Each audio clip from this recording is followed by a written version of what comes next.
Welcome to the Chris Spangle Show, where today we are doing something I swore I would never do, something I promised the listeners we'd never do. I'm having a Canadian on the show. I go into it a little bit with William to explain it, but if you're new here, this show's 13 years old. That's how old this podcast has been going. It was called We Are Libertarians for a long time. Really, like half the time We Are Libertarians, half the time it's been the Chris Spangle Show. And back in the day, we did a lot more jokes, a lot more irreverent. I'm trying to be an upstanding member of society, so I can't be as much as a misfit as I used to be. But there's like 800 episodes in this free feed, and then there is a private feed for Patreon members where you can go back and listen to all the past 1,500 episodes. So that's how much content there is that isn't out there, largely because of these jokes. But in the early days, the reason I podcast is because of a podcast called The Mike O'Mara Show. Radio guys who went into podcasting, and it inspired me to start We Are Libertarians back in 2012. And there was a recurring joke that they had on that podcast. They still do the podcast, but back then they made jokes about America's hat and how Canada was the great white menace of the North. And I blatantly ripped that off as a way to illustrate the foolishness of making other countries your enemy, and made a lot of jokes at the expense of Canada. That was where the Dear Leader thing came in. People used to call me Dear Leader because in episode 30, we're on this is like 1497 of the podcasts, but back on episode 30, 33, I had to fire one of our founding co-hosts because he hit another co-host. It's just crazy back then. God bless Chris Galt and Creighton Harrington. They're both doing really well in life. But I said, look, I'm Dear Leader. I'm the dictator of this.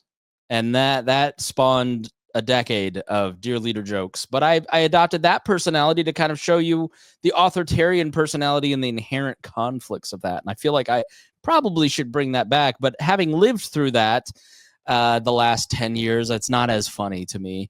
But the Canadian thing was a way to just sort of illustrate to you how stupid it is that we hate Iranians because our government says so, or how we hate the Chinese because our government says so. I certainly think we should hate the Chinese government, but it's sort of foolish to take a look at Canada, who has a culture like ours, a government loosely like ours, values and principles that are basically like ours, and dislike them. I never thought I would live to see a politician take my joke and actually turn it into policy. I never thought I'd see a person take the Dear Leader personality and make it their personality. I was just ahead of the curve, man. And if I had been serious, think about how far I'd be instead of just having actually been joking. But I wanted, I got this article sent to me from our friends at Young Voices by a guy named William Dunstan. He's a Young Voices contributor, master of public policy student at University of Calgary. And he works with a lot of different Canadian think tanks. And they sent me this article about the Ontario Liberals and NDP misunderstood what young people need. And it's about an election in Ontario. And as I told William off air, it's not that I don't care about the election in Ontario. I do, because a lot of the points he makes in this article are very resonant with people who live in blue areas like I do. I have a literal socialist for a city councilor here in the 12th largest city where I live. That's how deep blue in Indiana I am a red state. I like that. I like being in the red state with the blue city. I like that juxtaposition. I think you would understand. But I wanted to have William on to talk about Canadian politics, how they're reacting to American politics, and, where are we at in terms of our relationship? Just maybe do a check-in. Are we in a situationship, right? Are things going, do you really hate us? And the answer was yes.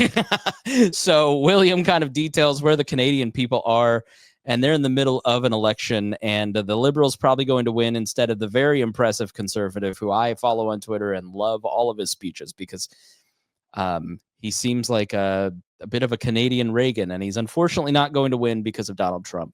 So he kind of fills us in on all this and why that's happening, and explains the basics of Canadian politics and economics. So it's a really interesting conversation. So let's, instead of me droning on, let's get right to it. Here is William Dunstan. William, thanks so much for being my guest.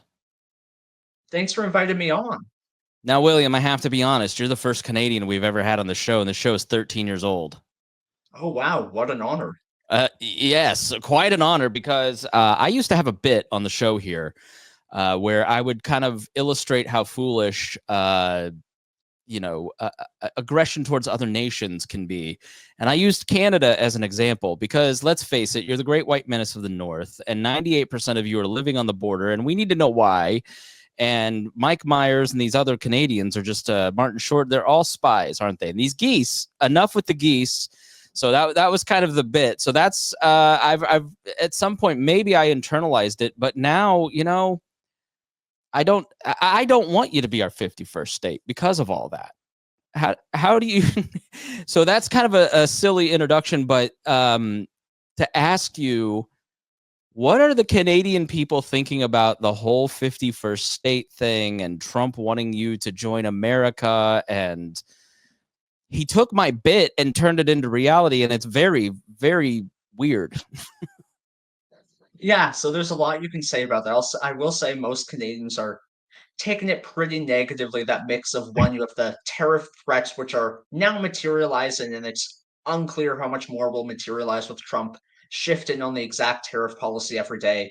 And then the 51st state remarks are also concerning. So, yeah, to give that Canadian perspective, so Canadians have always been generally favorable to the United States. We see them as a key economic ally, a key military ally, a key friend in a sometimes chaotic world. And there's generally been positivity to the United States. There's been, within Canada's political culture, there's a little bit of an undercurrent of anti-Americanism where Canadian nationalism takes this strange form of not necessarily being, proud of something Canadian, but being proud and not being American. That's a lot of how Canada has defined its national identity over the past 50 years. So That's kind of Canadians weird take because a we lot have of that pride. same thing here too. We don't want to be Americans half the time. Yeah, so like a really good example would be healthcare in Canada. A lot of Canadians are really proud of the public healthcare system. I think just because it's something that's a very obvious distinction with the United States. But when I say there's an undercurrent of anti-American nationalism, it's really never been hostility or negativity to the United States. It was just a desire for difference. And then over the past few months with Trump's tariff actions, with the 51st state jokes that it's not clear how much they're really a joke, They're there not has jokes. been a real They're not jokes. yeah, there has been a real negative turn to the United States, and you're starting to see just, yeah, a real desire among Canadians to have our military be less reliant on the United States, to have less cooperation with the US, to start to weaken those economic ties, because Canadians didn't want this tariff war. They wanted to have strong, good relationships with the United States. But now that this has come, there's a lot of, well, if you don't know, we're in a federal election right now, and there's a lot of pressure on the candidates to basically show and prove how strong they're going to be in fighting Trump and how much they're going to fight back against the United States. And I think that's really damaging for a long-term relationship between Canada and the US. Yeah, because that's one question that I have for you. Is it like the freedom fries in France? And like Americans make a lot of jokes about the French and waving the white flag and not wearing deodorant and that kind of thing. But like we really do appreciate the French. We're a country because of the French. And I think Americans generally feel a common cause with the French in a lot of ways. But it's sort of like when we went through the Iraq war stuff, it was freedom fries and we're not going to call the French. And it was just sort of like a moment thing, right? It wasn't a long lasting, deep seated thing that, that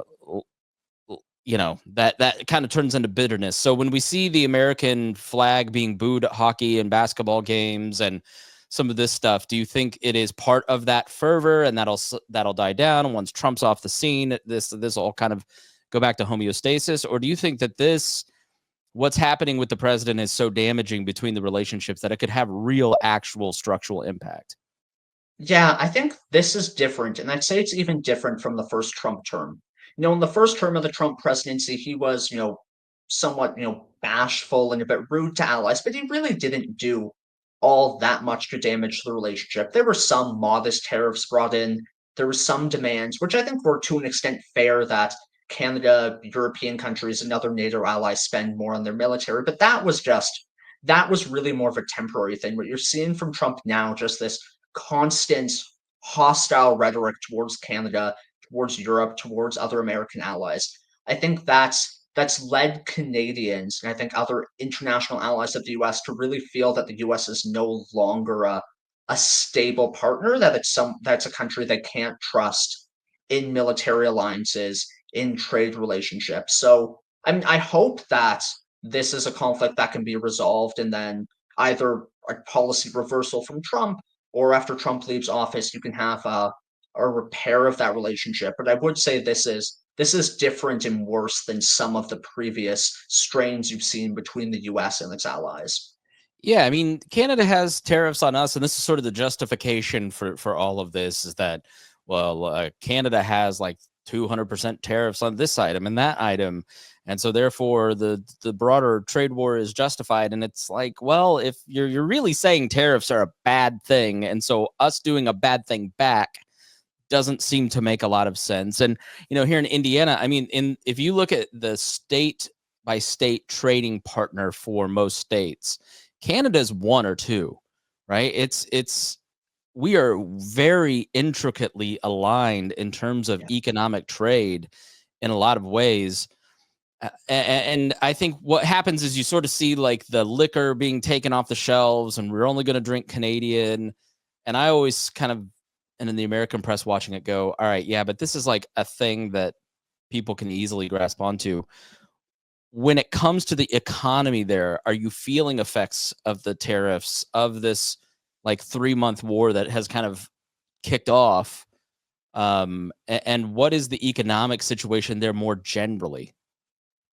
Yeah, so there definitely has been real economic impacts. There's been some of that, consumers choosing to buy Canadian instead of American, but there has been a real impact on business and investment. It's hard to quantify exactly how much investment hasn't been made that would have been made, because that's a counterfactual, but that's definitely something you're hearing from business leaders. I saw within the past couple days, Stellantis, one of their assembly plants in southern Ontario, was shut down temporarily with the announcement of new tariffs on auto parts. So we'll see how long that lasts. There's definitely been a negative impact in Canada. It's likely going to be, in terms of total economic impact, more negative for Canada than the United States, just because trade with the US is a much larger share of our economy than trade with Canada as a share of your economy, just because of the relative size. We're 10 Yeah. times smaller.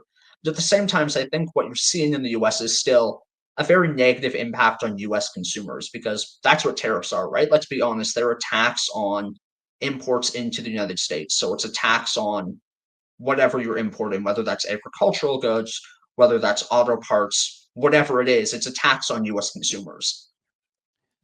Yeah, the other thing is, and I'm not going to say his last name right, but I have watched Pierre Poilievre, the leader of the opposition in Canada, more conservative guy.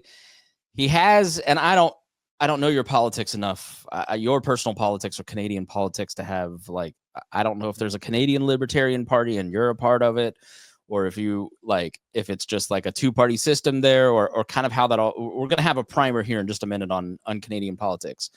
But the other aspect, finishing up with Trump, is Pierre Poilievre seems pretty conservative, pretty Reagan-esque, pretty impressive in a lot of ways, especially when juxtaposed with Justin Trudeau, who's fairly statist. And he was probably going to be your prime minister, and you probably would have had more conservative free market policies being introduced into Canadian politics. And then now it's plummeted, and Justin Trudeau had this, like, there's a chart where he just plummets and the liberal candidate just skyrockets. And this is sort of the real Trump legacy, is that everything that he intends sort of goes the other direction. Um, can you talk about the reaction in the political system? Because I saw the liberal candidate the other day, giving a war speech against Americans. Yeah. It was like the South Park movie. It was, I mean, what is the environment right there in the middle of your election?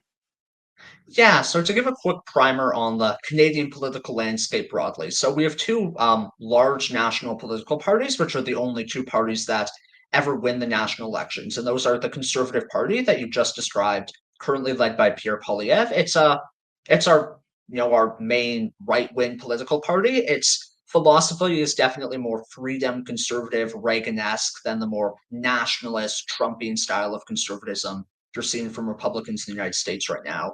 We also have the Liberal Party, which was the party Justin Trudeau led and have been in power for the past 10 years and is now led by Mark Carney. That is a vaguely center to center left party. Sometimes it goes more to the left, like it did under Trudeau. Carney seems to be taking it a bit more to the center. We also have a few other minor parties. So we have the NDP, which is a democratic socialist party. There's also in the French speaking province of Quebec, you have the Bloc Québécois, which is a vaguely Quebec interests party, somewhat socialist party. And then you have smatterings of other minor parties. We have a we don't really have a libertarian party. There's a very minor party called the Libertarian Party that has never won a seat in parliament. You have the People's Party, which was founded by Maxime Bernier, who was originally a libertarian and narrowly lost the conservative leadership. And now he's more gone in a mix of libertarianism and nationalist conservatism. And the Oh, tell People's me Party about it, is brother. also Let me introduce you a to our Libertarian Party. yeah. Now they're pulling around 2-3%. They're not a big factor. Yeah, and like you said, for the past couple of years since around 2023, Canadians have the Conservatives have been leading very well in the polls. They were on track comfortably to win a big majority government, largely due to concerns about affordability, the cost of living, the cost of housing, just a feeling that the Trudeau Liberals were not delivering on those issues and on economic growth.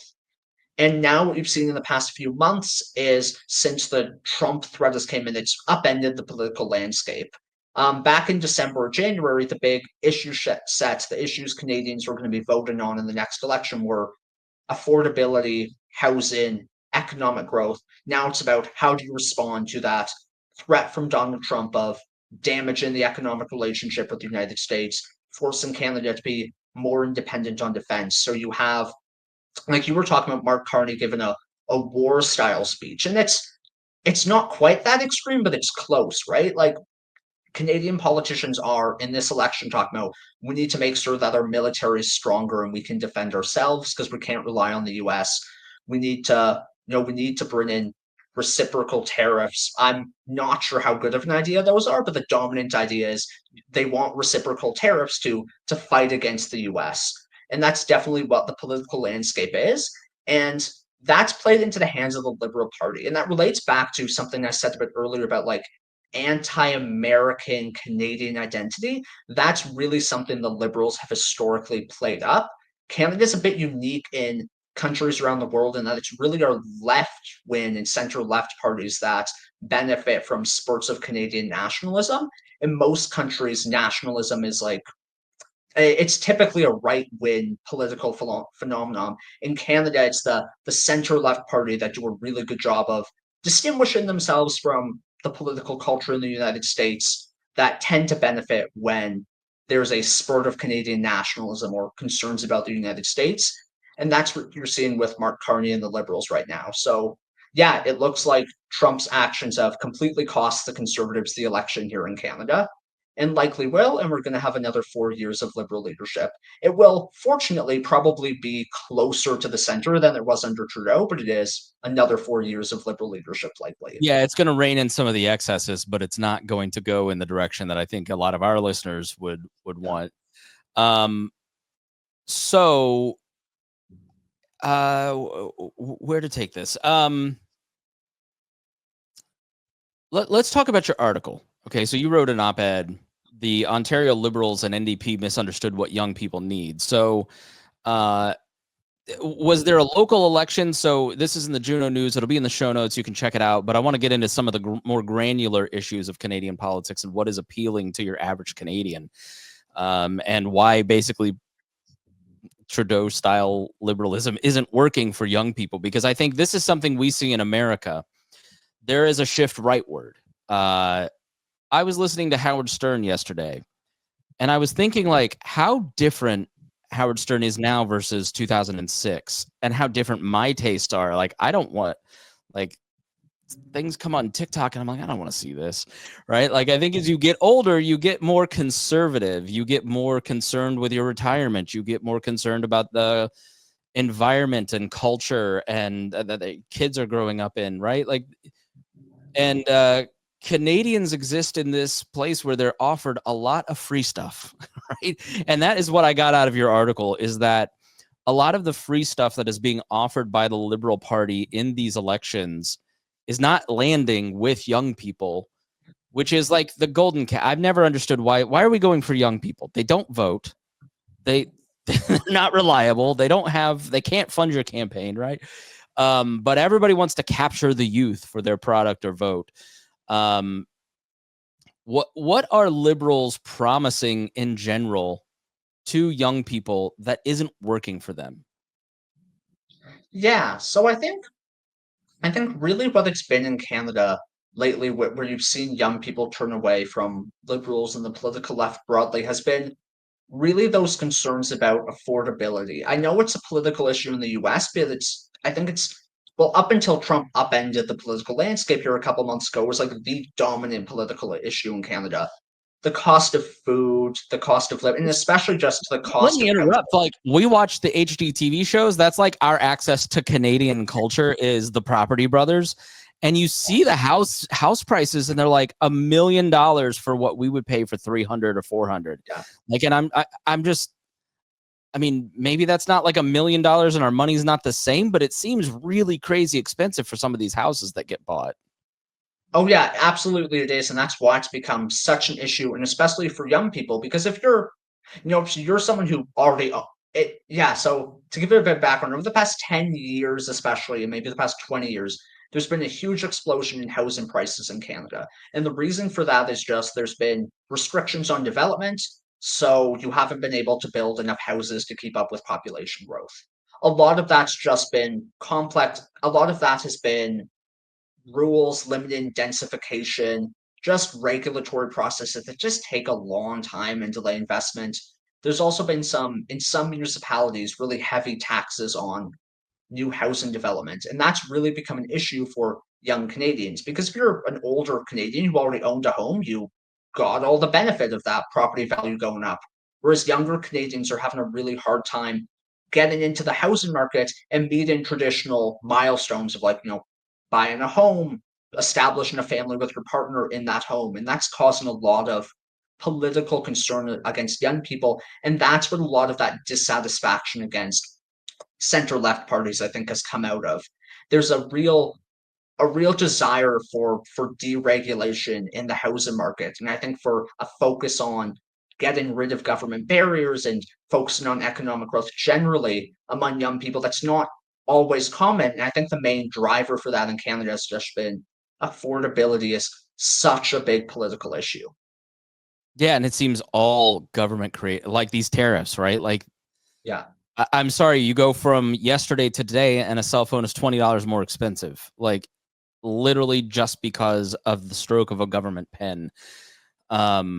So how does that play out in like this Ontario election? Tell us a little bit about the election, what happened, and what lessons we can take. Yeah, so a couple months ago, this was back in February, you have the province of Ontario has its election campaign. So it's the campaign for electing the Parliament of Ontario, which then has the premier. It's like if for Americans who aren't familiar with how Canada's political system works, is we don't have like a separate legislature and an executive. The person who becomes the premier, which is the equivalent of a governor, is the leader of the largest party in the local parliament most of the time. Okay, got In it. general. So So in that's each province, so you have how many provinces, and then in each province you have a government, like we have a state government, yeah. and then did those people, those individuals participate in the National Assembly, or is that a separate body? No, yeah, the National Assembly is separate. Okay. Yeah, And so you have 10 provinces, you have 3 territories in the Arctic that have their own government system, which we don't need to get into. And then like you a have polar the bear and a national penguin get campaign. together, right? And then you have the national parliament, which works the same as all the provincial parliaments. Got it. Okay. And so back to Ontario, what happened in here? So in Ontario, there's so in Ontario, there's an election. There's three main political parties in Ontario. There's the Progressive Conservatives, which are really just the Conservatives. For historical reasons, they're progressive in their name. Then you have the Liberals, which are the center-left party, the NDP, which are the harder left party. The Progressive Conservatives had a majority government going into the election. They finished the election with a majority government, basically the same number of seats, not a big change in the result. And what you saw was the Liberals and the NDP really focusing on trying to win over young people, because that's often what parties of the left do, and not succeeding. A little bit of that was even the Premier of Ontario, Doug Ford, has been able to get in on that anti-Trump stuff, present himself as like Captain Ontario, protecting local jobs. Another part, though, and this is what I highlight in my article, is that what the Liberals and NDP were promising didn't resonate with the issues that matter to young people in Ontario. And the two big problems you have in Ontario are the affordability of housing. It's a problem across Canada that's really severe in Ontario, especially near the city of Toronto. And economic growth. Canada has had, over the past 10 years, essentially a lost decade of productivity. The amount that we produce for every hour that a Canadian works has essentially stayed the same over the past 10 years. Whereas in the United States, you've still seen significant growth in that. So what you saw in that election was the NDP and the Liberals announced these really gimmicky promises trying to win over young voters. They announced new tuition subsidies, which in my view were not necessary. We actually already have a pretty generous tuition subsidy program. There was no lack of opportunities for young people in Ontario to go to college and university. They did speak about housing, and I'll give them some credit. Some of the ideas they offered on housing were good ideas. They both promised to allow greater densification, which would help, but then they completely undercut their credibility by both announcing they would bring in these new rent control regulations, which in the short term can benefit the people who are already renting. But really, if you're capping the rent, you're cutting the return on housing, you're not building new housing, and that's what the problem is in Ontario, is we don't have enough housing. Right. So, I mean, they're kind of promising free stuff, right? Like I thought young people love free stuff. You love your free healthcare out there, right? So where's it falling flat? Is it just that it's? And here's the crux of my question. Okay, are young people turning to free markets and understanding rules, regulations, overburdening is the problem, and they're becoming more conservative, libertarian, and understanding that to fix it, we can't have more government? Or is it that they're just bad at messaging it? So I do think part of it is a turn towards free markets and understanding the effects of regulation. Unfortunately, it seems to be mostly limited to the housing market. So most young people in Canada, and I think most Canadians, are starting to realize that over-regulation on housing construction has had real negative effects on our economy, on affordability. There's been some recognition of, the effects of regulation elsewhere in the economy, though not as much as on housing. And I think it's not so much that people are turning against free stuff as much as just housing affordability has become such a big issue in Canada. That's the issue that drives voters. They realize that promising free stuff isn't the solution to housing, at least. So they're willing to turn down that free stuff. If they have a party that promises they're going to do better on developing housing or doing better on growing the economy. I don't think it's necessarily it's not really been a rejection of center left ideas of free stuff, of what some people call woke politics. It really hasn't been Canadians turning against that so much as it's been Canadians being dissatisfied with what center left parties are offering on affordability issues. Yeah, you mentioned something else in here with the tuition relief, because that has been very popular here. I mean, I know people personally that have benefited from student loan forgiveness, but it wasn't necessarily that they were doing it, but just that there's too many post-secondary grads already. Yeah. Yeah. So talk a little bit about the tuition relief and why that didn't work. Yeah. So I guess the argument would be, if you were going to make an argument in favor of tuition subsidies for economic growth, it really requires two things. One, that you're getting people enrolled in school who wouldn't otherwise have been enrolled in school. And two, that when they get enrolled in school, they're developing skills that are going to make them more productive. And in the current landscape in Ontario, and I think across Canada, neither of those are really true.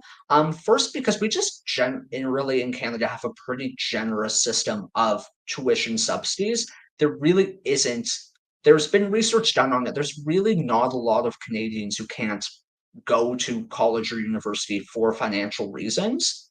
There's definitely people who it's a bigger financial burden to repay loans, but there are not people who are prevented from enrolling and getting the education they need for financial reasons. And the second thing is, and I think this is true in the United States as well, you've seen a lot of credential inflation in Canada. So that's the trend of like a job that used to not require a post secondary degree, and you don't really need a post secondary degree to be able to do the job capably, but now employers are demanding a post secondary degree because they can. So you've seen a lot of that in Canada and in Ontario, and you now have a large number of working class Canadians who have post secondary degrees that they don't need. I think there's been some research that about half of the current working class Canadians in jobs that don't require post secondary degrees have some level of post secondary education. So we really don't have a shortage of highly educated Canadians. That's not what's holding back economic growth. Now, you can make an argument that there might be certain fields where you lack it, but broadly, it's not an issue. All right. So let's jump back to housing real quick. You're critical of rent control. Why does rent control not work? Yeah, so why does rent control not work? So the reason it doesn't work is because what you want to do to improve the affordability of housing is you want to get more housing built, especially if you're in an environment where you have a shortage of housing like we have across Canada. What happens when you put rent control on is you're reducing the rent that, the property company, the landlord can charge. When you can't make as much money off of the unit that you're building, it just doesn't make as much sense to invest in building new units, right?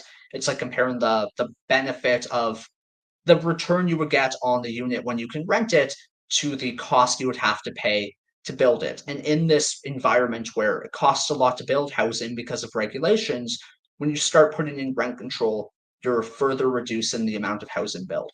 And even if you had, and even in an environment where rent control wasn't a huge limitation on housing supply and it was less of a severe issue, you would still have, if you had rent control, you're reducing the incentive for landlords to invest in improving the quality of units, making sure that they're meeting the demands of their tenants. So in most cases, it's reducing supply, which has a negative impact. It means fewer people can get housing. Even in those exceptional cases where you're not as much, there's still a negative effect on tenants. All right. So what does a future how do I word this? What kind of policies would you like to see rolled out that young people will be attracted to that will make a better long-term future for Canadians? Yeah, so policy, yeah, and I'll talk about a mix of policies that could be federal or provincial. I think on housing, what you want to do is you really want to cut the level of regulations of what you could build. I would personally be in favor of maybe not abolish all zoning rules, but like if you zone an area as residential, let people build whatever sort of residential property they want, whatever like level of density you want, however high of a building you want. I'm fine with that. I get the benefit of maybe having a bit of zoning regulation of like you can't have an industrial facility right next to someone's house, but in general, you want to loosen those regulations as much as possible. I think you'd also want to have a broadly pro economic growth agenda. One of the other issues I mentioned in that article is the fact that when Canada has poor productivity and that compounds over multiple years, that's lowering future wages and future incomes for young Canadians. So that would look like in Canada, something that's getting a lot of news right now is getting rid of trade barriers that are created by different regulations between provinces and that hold back local economic growth. It would be useful to continue to try and develop trade relations with other countries as the U.S. trade-in relationship is increasingly unreliable. This this may not be politically popular, but I do think Canada would benefit from cutting corporate income taxes and income taxes on the highest personal earners because it's been shown that that's a real barrier to getting highly skilled workers and getting business investment in Canada, and that's contributing to our poor productivity records. That's not yet become something that's politically popular, but I hope it would be. Yeah, a business tax, a corporate tax is just double taxation because Yeah. you're taking money that you paid taxes on in your paycheck and your payroll taxes, at least here in America. I don't know how your tax system works. And then you're purchasing a product that is also taxed, paid by the corporation. And so a corporate tax just decreases wages, increases prices, reduces investment in the company, and reduces amount of return to shareholders. It's a no-brainer, and that's a big reason. And I just did an episode on this recently where I talked about this. Trump had economic success in 2017 because of cutting that corporate rate. A lot of that investment came back, and people are going, okay, this is a little bit better, which is why the tariff thing is so crazy, going from basically it was 30 billion in tariffs in 2018 when he put them on. This is like 300 billion. It's like 10 times larger. And it's just, Yeah. it's, And if it's, I could just yeah, go jump in ahead. on that, Yeah. you're 100% right about why corporate taxes are bad. The one thing I'd add is they're even worse in a small economy like Canada. Mm. Because the US is such a big economy, there's a lot of because you just have larger markets, you're not competing as much for trying to attract international investment. A lot of American investment comes from Americans. For a smaller open economy like Canada, where a lot of investment comes from abroad, having a corporate income tax is an even worse negative economic impact here. Look at Ireland. I mean, Ireland is, so Eli Lilly's based here, and they build in Ireland all the time because of the low or no corporate tax rates that are in Ireland. And it just, to your exactly what you just said, it's turned their economy around in a huge way. And just some numbers, like Canada, we have like 340 million people. You have 30 million people, 35 million people roughly. And I think if you were actually the 51st state, you would be second to last in terms of GDP. Yeah. Only Mississippi would be below you in terms of GDP, which is like income to people, right? Roughly. So yeah, you guys are, that's always the healthcare discussion here. It's like socialized medicine can work in a country with 7 million people, 30 million people. It's a little bit harder when you've got the third largest country on earth. It's a little bit more unwieldy with some of these bigger socialized programs. All right, where can people find your work and follow what you're doing if they want to invade into the Canadian information space? Yeah, the best place to follow me is on X, or formerly known as Twitter. That's where I talk about Canadian political issues, sometimes jump in on American political debates, and whenever I publish an article, I always repost it there. All right, well, I try to avoid talking to Canadians, but you've been a great first guest, William. Thanks for all your information. Yeah, thanks for having me on. It was fun. All right, and thank you for joining me here on the program. If you learned something, take this, share it with your friends, send them a text and say, hey, I think I like Canada a little bit better, or I feel sorry for these SOBs. Send it over to them and say, check this show out. That's the best way to help a podcast grow. And I thank you for listening to the Chris Spangle Show.